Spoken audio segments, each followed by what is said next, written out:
Well, on election day or any day, New York City is a place where security is always top of mind. And today, the FBI's NYC division is joining the NYPD and others to protect the millions of New Yorkers headed to the polls.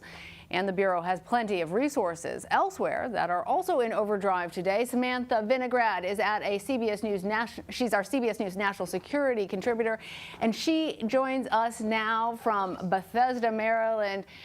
Sam, this kind of announcement doesn't seem to be in response to anything specific. So what are you hearing about the general election day threat landscape?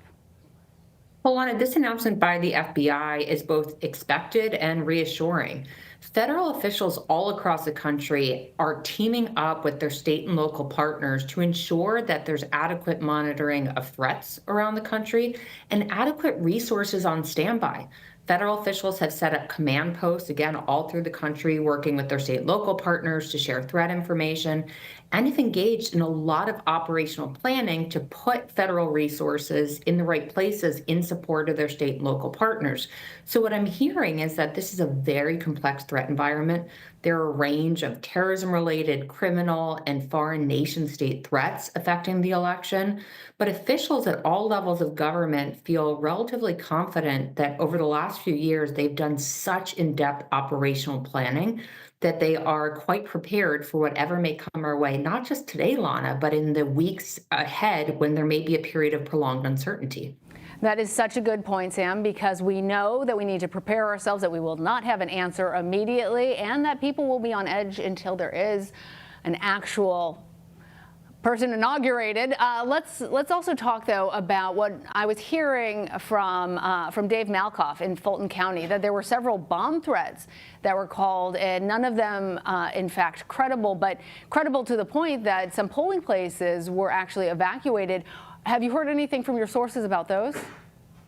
Well, what I've heard is that officials have been preparing for this exact type of scenario, a series of both credible or criminal threats like bomb threats or what we call swatting, where people call in fake incidents to elicit a law enforcement response. That's one of the scenarios that law enforcement officials have been planning for. The goal of these fake threats is really oftentimes to create panic or to draw law enforcement resources to the wrong places. Law enforcement across the country has been training in the first instance to try to figure out whether a threat is credible, to evacuate places quickly, do a sweep, make sure they're secure, and to make sure that if they're being pulled in a lot of different directions because of a variety of threats materializing, that they have plans with neighboring jurisdictions to bring in other law enforcement partners to try to backfill so that there's not a security vacuum. So for better or for worse, Lana, I'm expecting more bomb threats. I'm hopeful that all of them are non-credible, but folks should not be surprised if there's more bomb threats or swatting threats or other kinds of criminal activity, but they should know that their law enforcement personnel in their communities have been training for this exact type of scenario. Well, it's good to know that there's training. It is important to say these are not pranks, these are criminal acts. So, Sam, what's your message to Americans who may be feeling a high level of anxiety as they're preparing to go out and vote?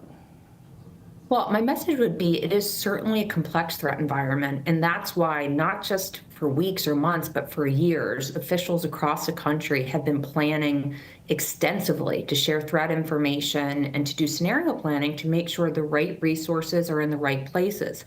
Voters should know that there is no indication that the integrity of our election infrastructure can be altered, and that there are officials all across the country ensuring that they can vote safely.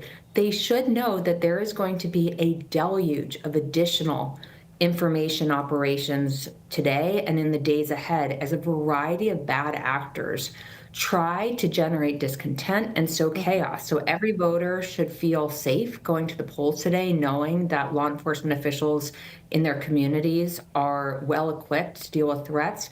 But they also should know that there's a lot of fake information that's going to be circulating to instigate panic and other reactions, and they should not just double check, but triple check the source of information, Lana, to make sure that what they're digesting is accurate. And a very good place to look is at the state Secretary of State social media feeds or local law enforcement officials to stay up to date, not just on threats, but on what is or is not credible information. Absolutely. Sam Vinograd, thank you. Thank you.